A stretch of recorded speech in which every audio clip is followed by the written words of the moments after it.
menjalankan perintahnya, yaitu sholat subuh. Karena sholat subuh ini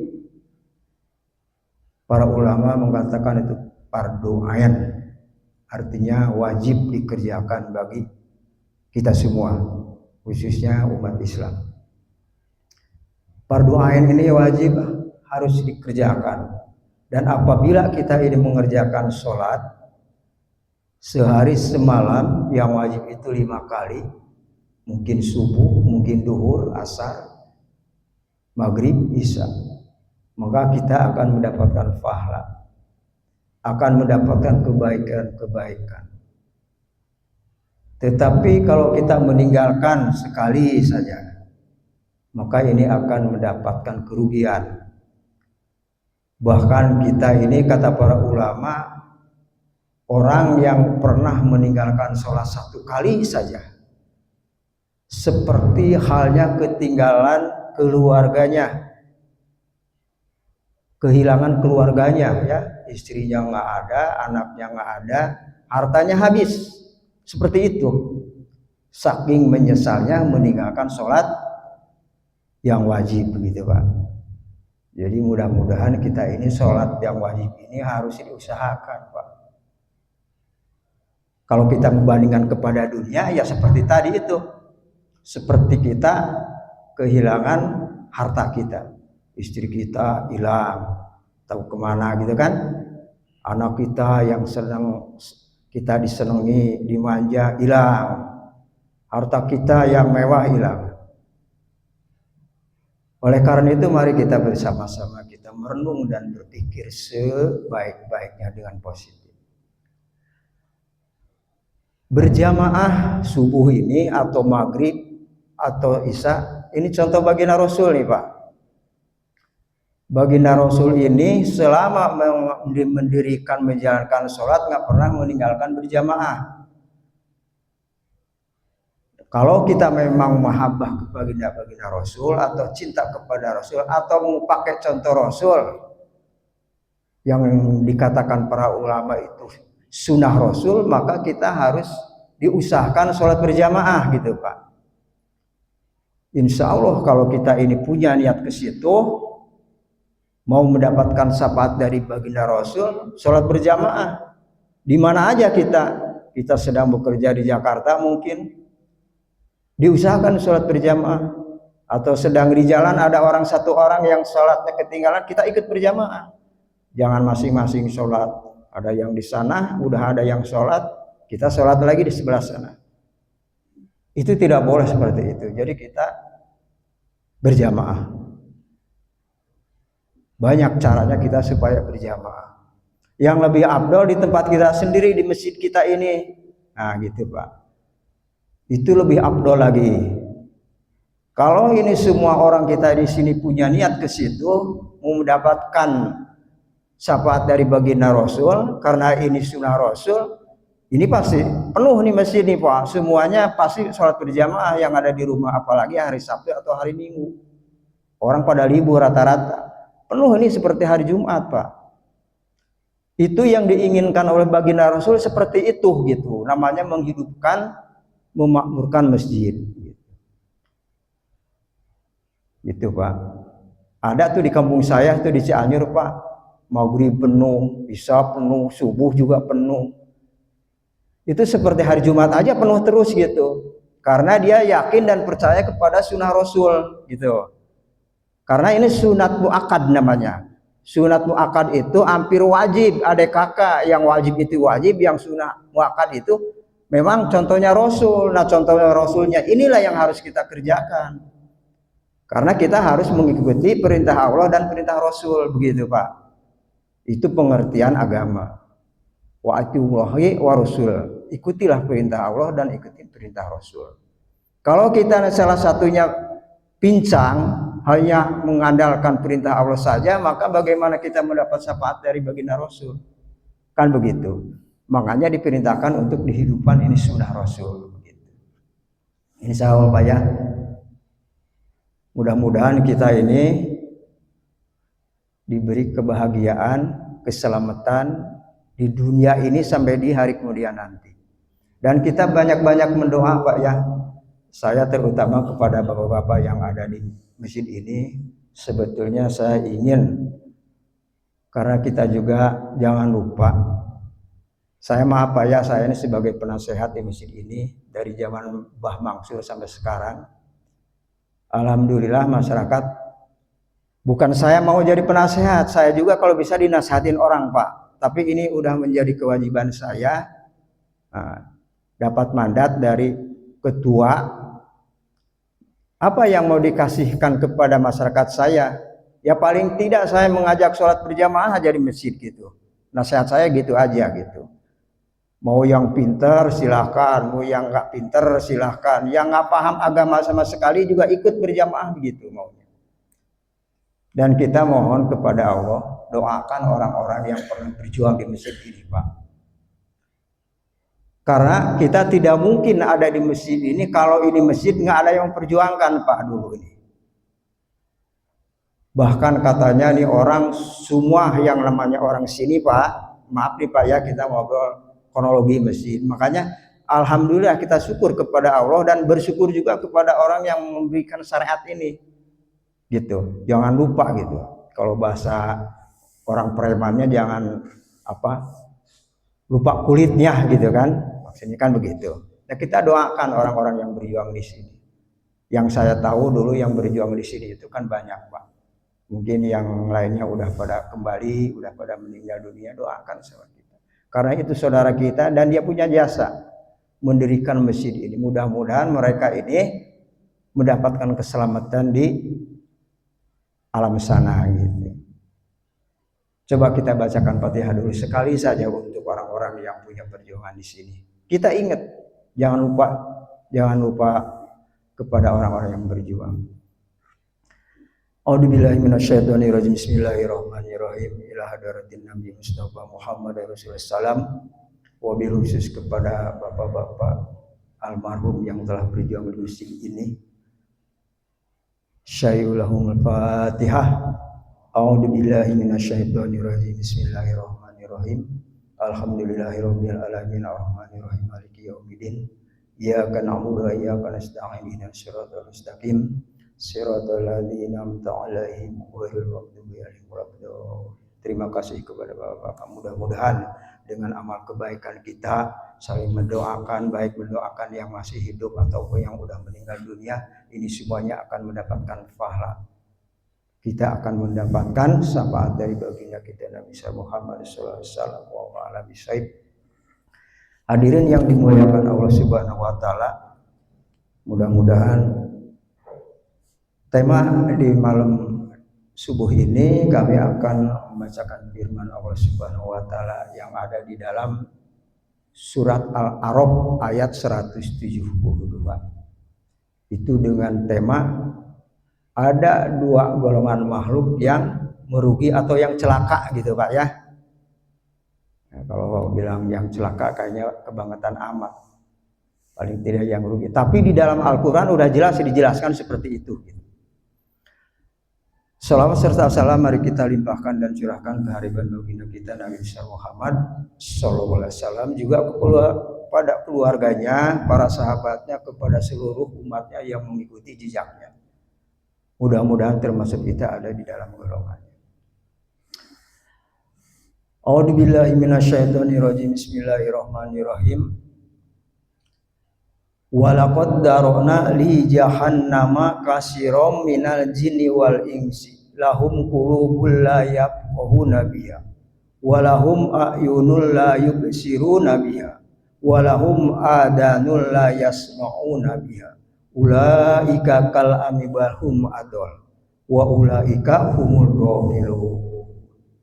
Walaqad, nah ini walaqad ini sudah bahasa kata para ulama ini huruf sumpah.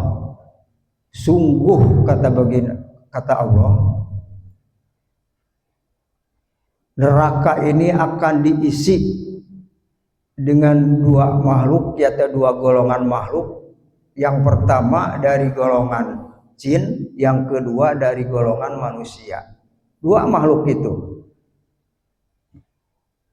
Kalau jin itu ada Pak, tapi itu makhluk gaib. Kalau kita dohir ada, tetapi ini sama-sama punya kewajiban untuk taat kepada Allah. Kita harus beriman juga Pak ya. Yang katakan harus beriman itu harus percaya bahwa jin itu ada Pak. Cuman kita nggak tahu gitu, nggak ngelihat maksudnya. Tapi di dalam Quran kan udah jelas gitu kan. Nah makhluk jin ini Pak, ada juga yang Islam, ada juga yang kufur. Sama dengan manusia juga. Manusia juga ada yang beriman, ada juga yang kufur, sama ini. Makanya ini dua golongan ini punya tanggung jawab yang berat Pak. Kenapa mereka kok jadi penghuni neraka gitu kan? Karena mereka ini tidak pernah untuk menjalankan kebaikan. Kan begitu Pak. Jadi yang dijalanin itu kesalahan terus gitu Pak. Makanya dijelaskan di dalam surat yang tadi, lahum qulubul la yafqahuna biha. Mereka itu punya hati. Jin juga punya hati, manusia punya hati. Tapi tidak pernah untuk memikirkan tentang kebesaran Allah, ayat-ayat Allah, atau tidak pernah risau kepada firman-firman Allah. Pura-pura saja kalau melihat Quran itu Pak. Melihat ayat-ayat Thayyibah itu. Nggak, pura-pura nggak ngerti gitu, cuek saja kalau bahasa kitanya itu Pak. Itu kan Quran banyak di belakang, kayaknya nggak pernah ada yang baca, kan gitu. Dia punya hati, tidak pernah itu menghayati, tidak pernah itu berpikir kepada kebesaran Allah, gitu kan. Tidak digunakan, gitu kan. Maka dia orang yang merugi, yang dijadikan penghuni neraka jahanam, kan begitu Pak. Yang kedua wal insi itu manusia, insan namanya. Insan ini manusia juga sama, dia juga punya hati, punya pikir juga, tapi nggak pernah untuk risau, untuk berpikir kepada agama ini, gitu Pak. Nah mudah-mudahan kita belajar untuk menyimak, memahami tentang ayat-ayat Allah.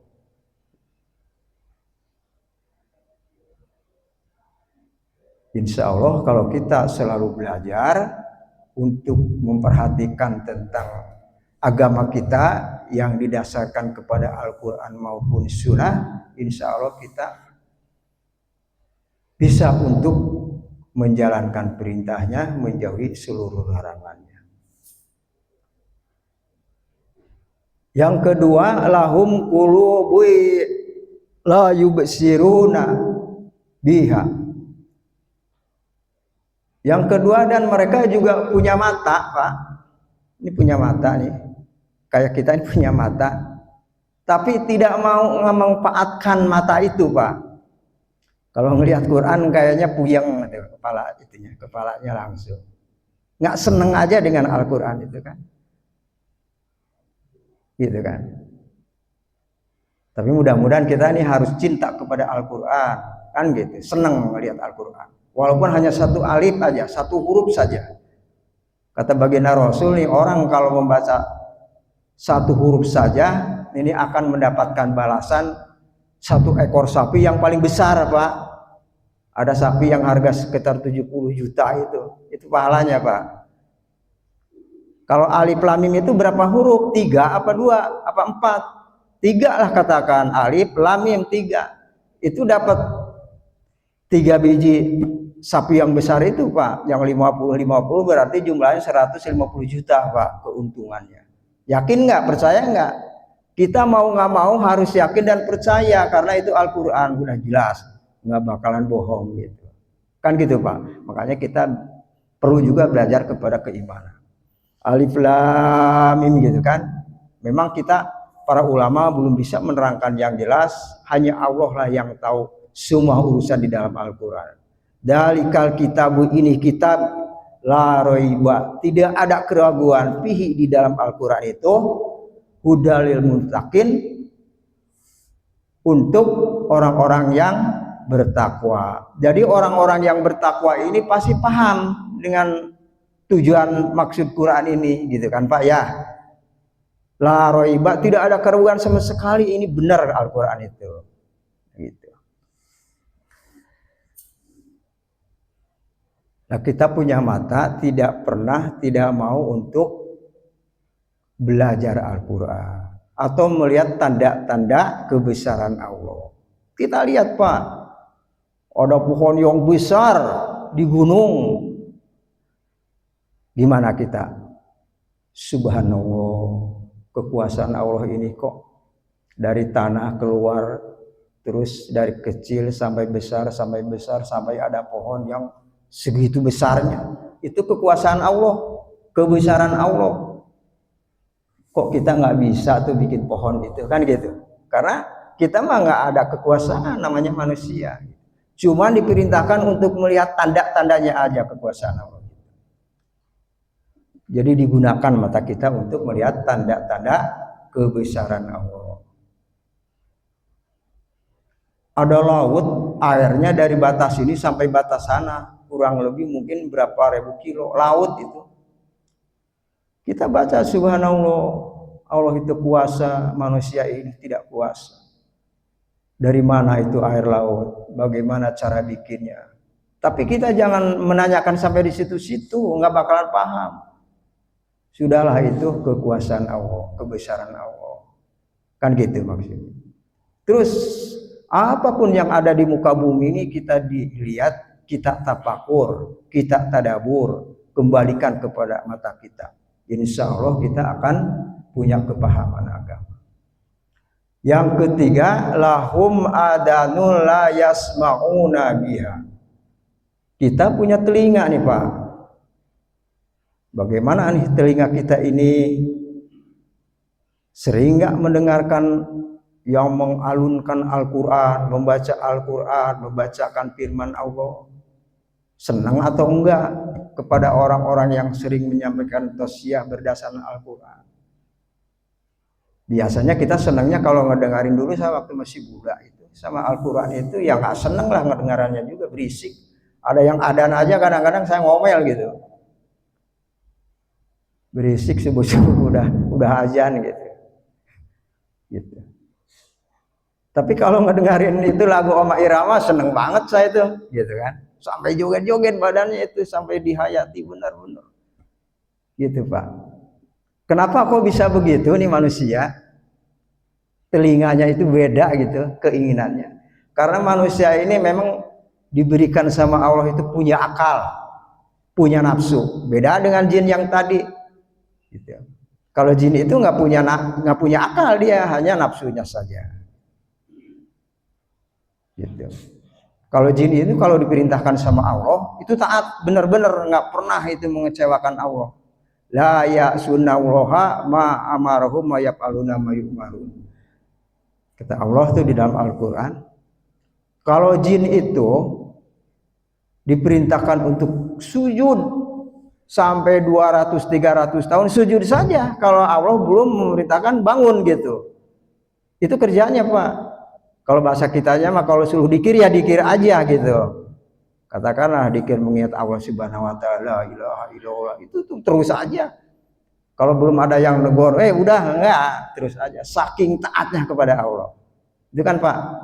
Kalau kita nih baca dikir 10 kali aja udah pusing kepala kita. Kelamaan, udah mendingan pergi, kan gitu. Beda gitu. Apalagi kita punya akal, kan gitu. Ya insya Allah Pak ya, nih telinga kita ini manfaatkan, mungkin kita masih diberi kehidupan yang sempurna sama Allah. Karena kalau kita tidak dimanfaatkan, apalagi lanjut, umur kita sudah lanjut Pak, sudah mau habis hidup kita ini di dunia ini. Kalau saya ini umur udah 72. Berapa tahun lagi sih kira-kira? Ada batasnya gitu Pak. Nah kita harus kembali mengingat kepada umur kita masing-masing.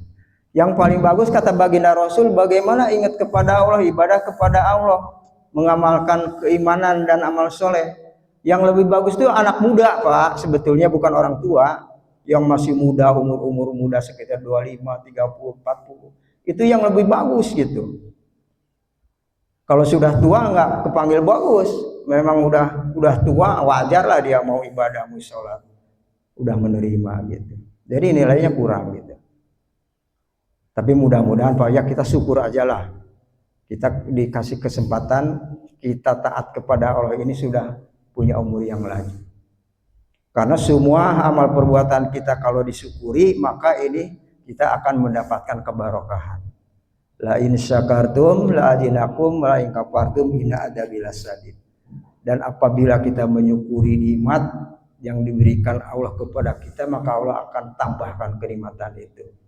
Kan kita dikasih kenikmatan nih, nikmat iman, nikmat Islam, sampai kita bisa mengamalkan agama. Ini kenikmatan Pak, nikmat yang luar biasa. Kalau seandainya kita cuma dikasih nikmat harta dunia, kekayaan, rumahnya mewah, mobilnya mewah, rumahnya mewah, istrinya cantik, anaknya cantik. Kalau kita nggak sholat, nggak punya iman, kita hampa juga Pak. Seperti sayur nggak pakai garam, nggak enak kayaknya hidup itu. Makanya banyak juga orang-orang yang banyak duitnya malah kehidupannya kayaknya kurang enak gitu. Untuk tidur aja dia nggak bisa tidur yang benar, nggak seperti kita nih. Kita mah kalau tidur udah benar-benar enak sampai nggak bangun subuh kan begitu Pak. Kalau orang kaya beda lagi, dia nggak pernah mau enak tidurnya. Pikirannya beda lagi. Itu dari mana kok datang seperti itu pikiran? Dari Allah. Allah memberikan pikirnya itu, nggak diberi kesempurnaan orang-orang yang banyak hartanya itu. Bahkan kesempurnaan kenikmatan dikasih kepada kita yang bertakwa kepada Allah, yang beriman kepada Allah. Alhamdulillah seperti kita ini mendapatkan namanya hidayah Pak. Diberi hidayah yang terbaik kepada kita. Dan ini kalau kita memang dijalankan istiqomah, ini dijamin kehidupan kita ini. Dijamin kehidupan di dunianya juga insya Allah kita akan mendapatkan kebahagiaan.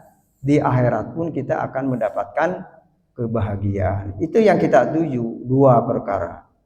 Kan begitu Pak. Buat apa juga sih kita ngumpul-ngumpul di sini? Memang semuanya ada niat, ada maksud yang positif. Makanya kita, tadi saya bicara kepada orang yang berjuang di sini, Pak, orang-orang dulu ini sampai dia itu mengeluarkan harta diri, jiwa untuk memegang misi. Dia punya misi, punya keinginan. Bagaimana amal saya supaya diterima dengan Allah dan diselamatkan sama Allah nanti di hari kemudian. Kan gitu Pak. Jadi berlomba-lomba, namanya fastabiqul khairat, berlomba-lombalah di dalam kebaikan. Itu kalimat cuma sedikit aja Pak. Fastabiqul khairat namanya. Mari kita berlomba-lomba di dalam kebaikan. Sedikit Pak kalimatnya, tapi itu berat juga mengamalkannya Pak. Jarang orang yang mau berlomba-lomba di dalam kebaikan. Tapi insya Allah kalau kita punya misi, punya niat, mau selamat di dunia sampai di akhirat, kita coba belajar untuk mengamalkan amal yang baik, yang soleh begitu. Jangan sampai seperti yang tadi menjadi orang yang celaka. Insya Allah Pak ya. Kalau yang celaka Pak, jangankan nanti di neraka jahanam tadi Pak. Sekarang ngetes aja lah waktu masih hidup kita ini, ngambil puntung rokok, dimasukin ke kaki yang paling ujung aja di bawah, sedikit aja digituin. Itu panas Pak, nggak kuat kita itu. Apalagi nanti di neraka jahanam itu Pak. Itu lebih parah lagi, lebih sakit lagi. Makanya banyak orang-orang yang kata para ulama ini, ada orang yang baru di alam kuburnya saja orang udah mendapatkan hisab kubur, belum sampai di alam neraka jahanam. Orang yang menyesal, yang mati karena nggak pernah berbuat yang terbaik di dunia, begitu dicabut dimasukkan dalam kubur, Begitu ditinggalkan dengan pengantarnya, keluarganya, dia bangkit lagi memohon baru kepada Allah.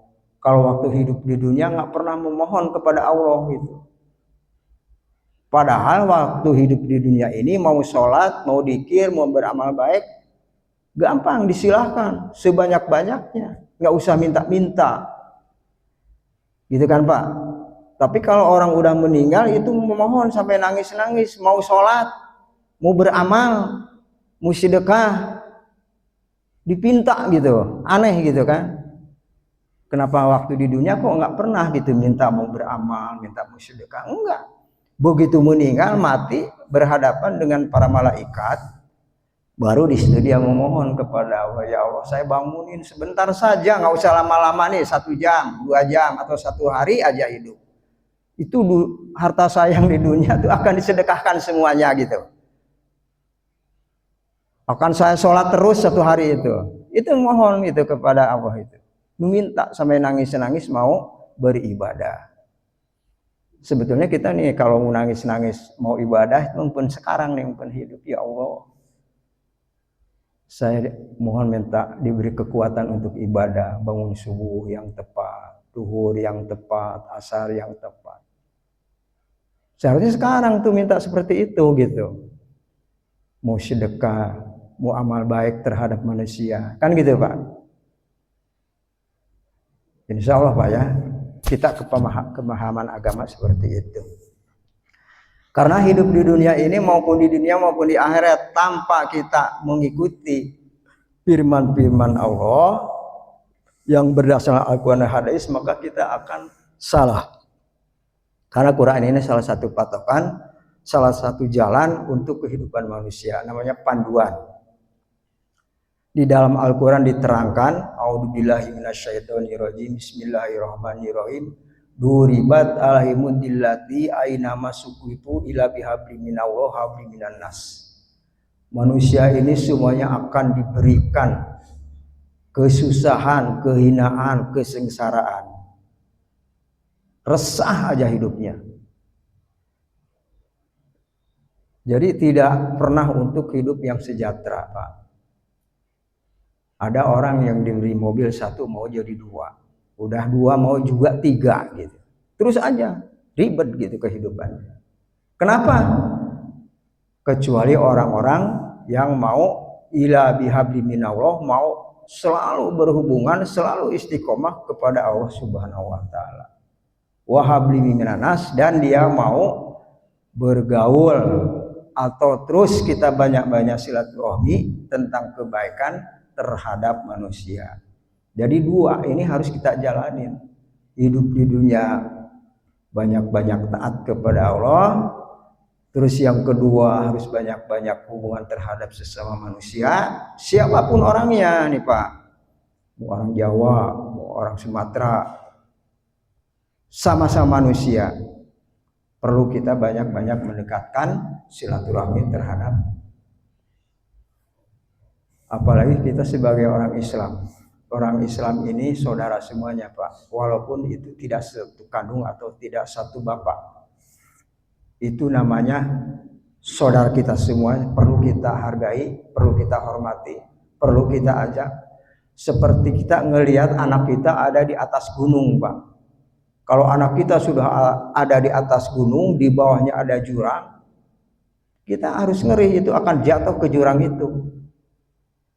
Kira-kira apa mau dilihat biar jatuh ke jurang, apa kita mau tolongin itu anak kita? Kan gitu Pak. Kalau memang itu saudara kita, tolongin Pak. Wah ini saudara saya, dia sudah punya kalimat la ilaha illallah Muhammadar Rasulullah, itu saudara kita. Tolongin Pak.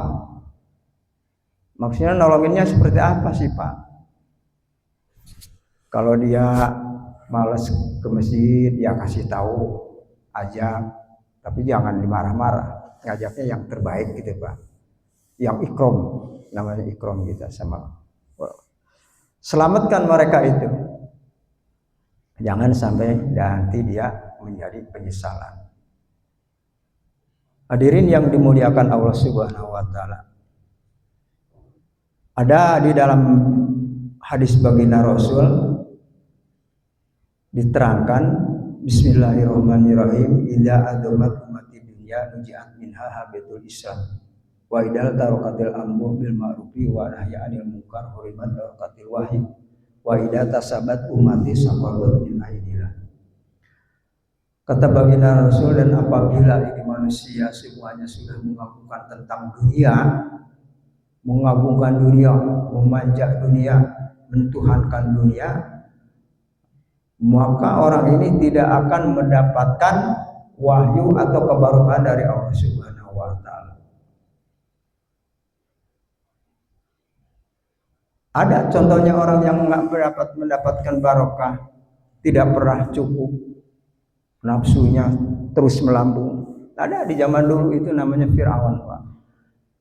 Fir'aun ini kan sudah diberi kekayaan yang sangat banyak, diberikan pangkat yang sangat tinggi, itu masih kurang saja.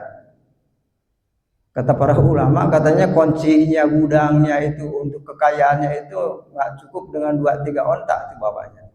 Saking diberi kekayaan segitu banyak, itu masih kurang, Pak. Terus dia diangkat menjadi raja, Raja Fir'aun. Masih kurang juga, dia maunya dijadikan Tuhan gitu. Semua harus mengaku Tuhan sama dia. Semua dunia ini saya yang punya, saya yang menciptakan. Jadi kamu harus taat kepada aku, kata Firaun. Kan gitu, Pak. Nah, mudah-mudahan kita jangan sampai ke situ, Pak. Masalah dunia ini jangan sampai ke situ. Terus gimana sih perjalanan Firaun ini? Firaun ini biasanya suka iri kepada orang-orang yang baik, kepada orang-orang yang mengajak kebaikan, yang taat kepada Allah. Ada di zaman itu namanya Nabi Musa alaihissalam. Nabi Musa alaihissalam ini ahli ibadah, ahli taat kepada Allah, dan ahli menyampaikan kebaikan kepada setiap manusia ini, kan gitu, Pak.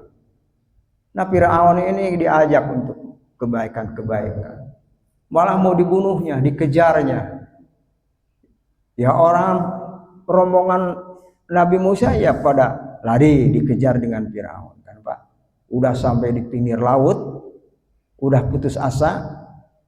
Nabi Musa ini sudah lelah, pasti akan dibunuh dengan Firaun, kan gitu, Pak.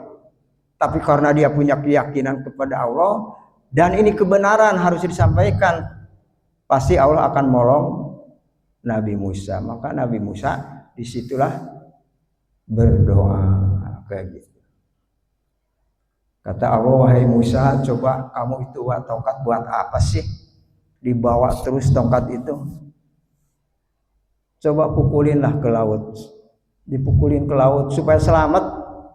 Apapun yang diperintahkan sama Allah diikutin gitu. Padahal nggak ngerti di akal, ngapain nih tongkat harus dipukulin ke laut, kan gitu. Tapi Nabi Musa mah taat aja, ya udah dipukulin. Ternyata itu bisa menjadi jalan untuk menghindar dari Firaun, kan gitu, Pak. Maka kita kalau apapun yang diperintahkan sama Allah, kalau kata kita ini perintah Allah kayaknya kurang pas, kurang bagus, udah jalanin aja gitu. Soalnya kalau perintah Allah nggak bakalan salah gitu, pasti benar. Jalanin aja gitu. Jangan hitung-hitung untung rugi, jangan. Makanya Nabi Musa itu selamat. Firaun nih orang-orang yang serakah tadi, yang punya nafsunya besar dan dia sombong, takabur. Wah, ini Nabi Musa nih orang dianggap sepele, kok bisa nyebrang ke laut? Kalau saya nih Tuhan lebih bagus lagi, pasti saya lebih bisa lagi, mungkin kan begitu. Makanya Nabi Musa terus mengejar ke laut itu. Sehingga begitu dia ngejar lewat laut itu, tetap sama Allah laut itu dijadikan air lagi, sehingga dia tenggelamlah di laut, kan gitu. Nah, itulah orang-orang yang tidak mendapatkan keberkahan dari Allah tadi. Itu hadis baginda Nabi Muhammad SAW.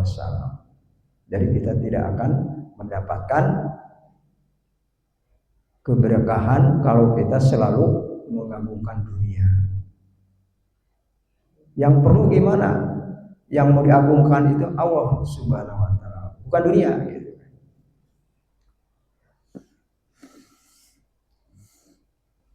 Yang kedua,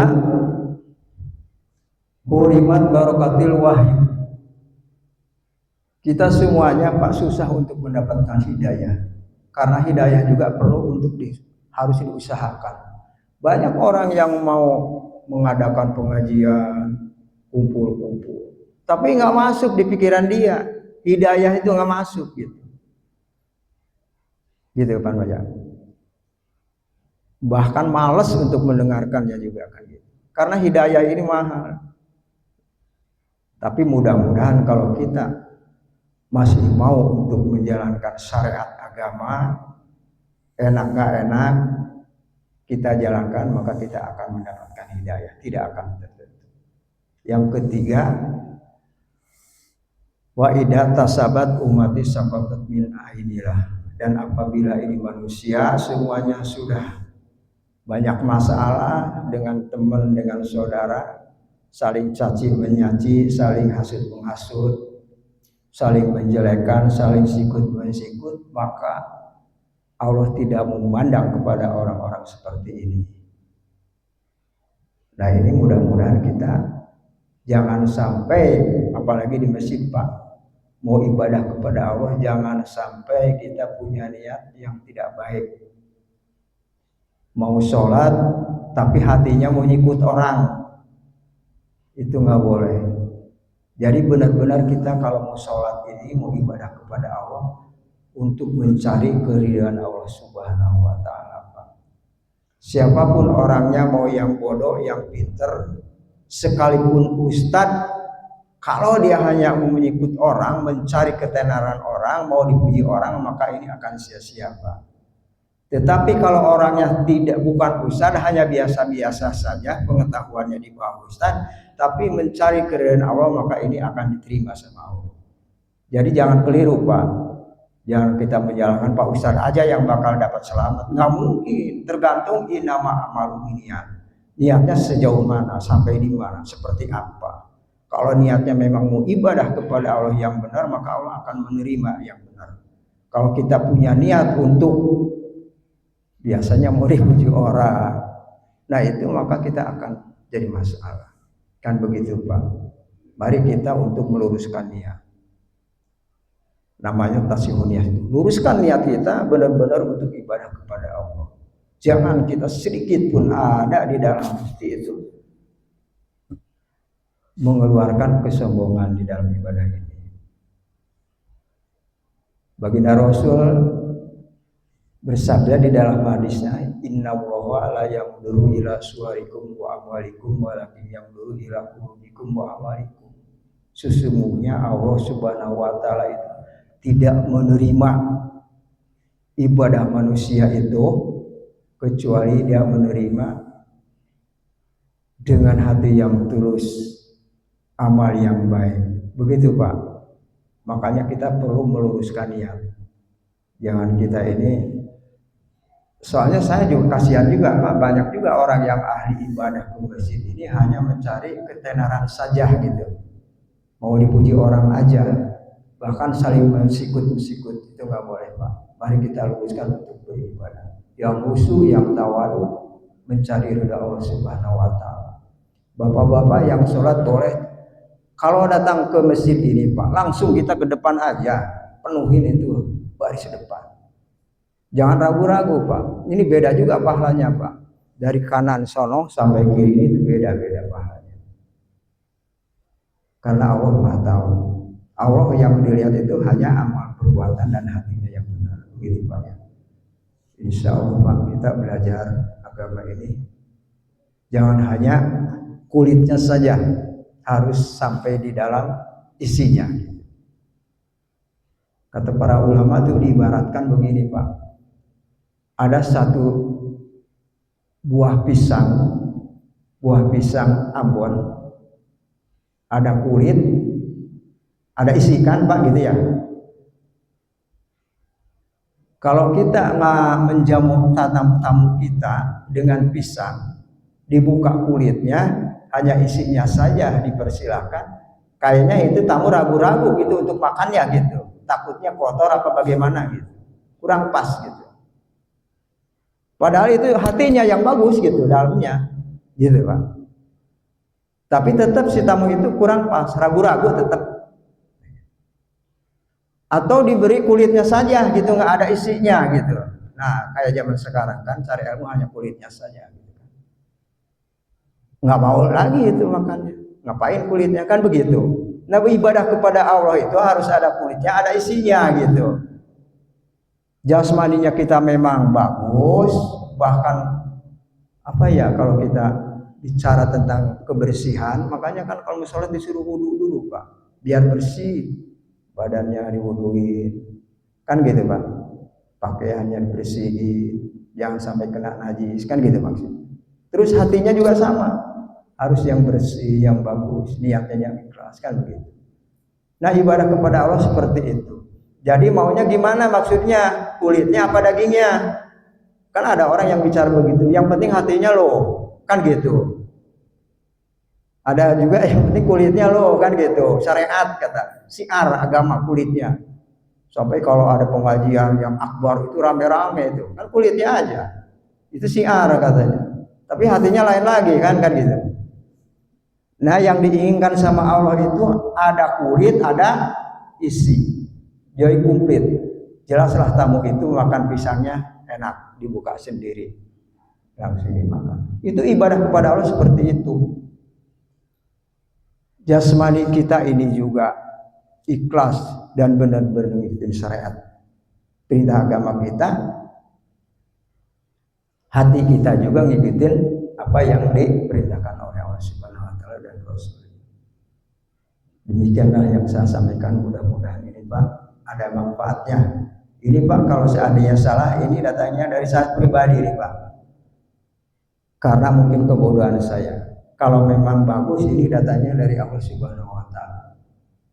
Tapi mudah-mudahan Pak, kita bukan masalah wah ini kiainya kurang bagus, ini yang bukan. Yang namanya menyampaikan agama ini, ada orang, nggak ada orang, bagus nggak bagus, yang penting memuliakan agama.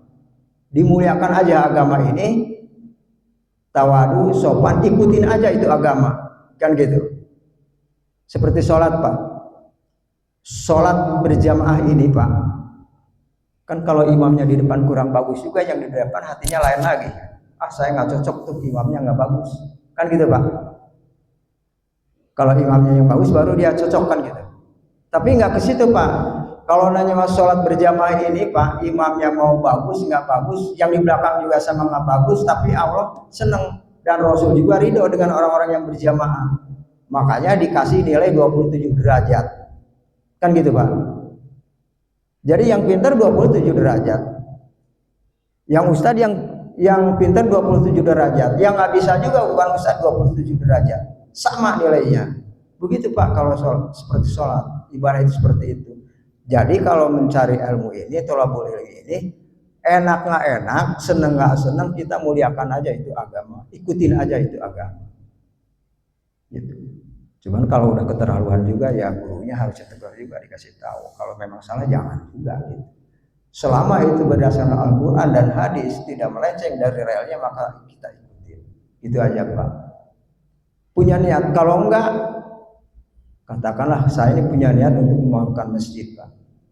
Ada pengajian, nggak ada pengajian, saya tetap mau istiqomah membangun masjid. Ada orang yang sholat, nggak ada yang sholat, tetap saya sholat di masjid. Itu namanya memuliakan agama sama, menghargai masjid. Itu Pak. Mudah-mudahan Pak ya. Sebab masih banyak orang yang mengatakan sholat yang penting tadi itu niatnya itu di hatinya ikhlas. Kan gitu Pak. Walaupun di rumah nggak apa-apa, yang penting niatnya ikhlas. Itu kata dia. Kan gitu Pak. Padahal itu nggak ada dasarnya. Mungkin hadisnya pun juga nggak ada untuk sholat di masjid di rumah itu, nggak ada hadisnya juga, nggak ada. Tapi kalau di masjid ini ada nih, ada dalil, ada hadis gitu. Udah jelas itu. Kalau di rumah nggak ada hadisnya itu. Barang siapa yang sholat di rumah dapat pahala sekian, nggak ada itu. Gitu. Jadi kalau di masjid ada tuh 27 derajat. Bahkan kusuronya fadilah amal sholat berjamaah itu banyak gitu Pak. Kalau kita menjalankan agama.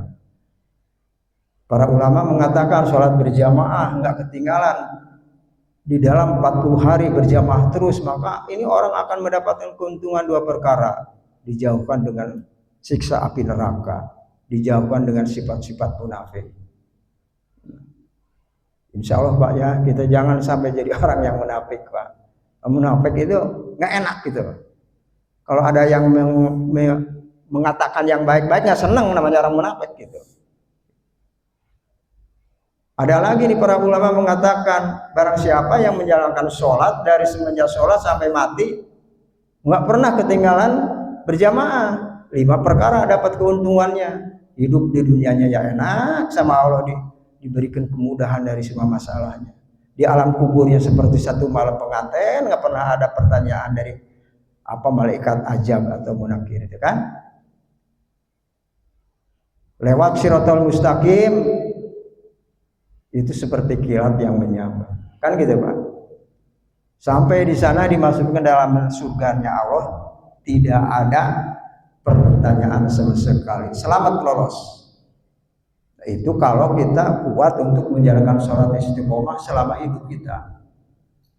Tapi bolehlah kita belajar Pak. Begitu belum adzan kita udah kesini, atau ngedengar adzan kita lari juga kesini. Insya Allah yakin kita percaya kepada ini hadis baginda Rasul gitu.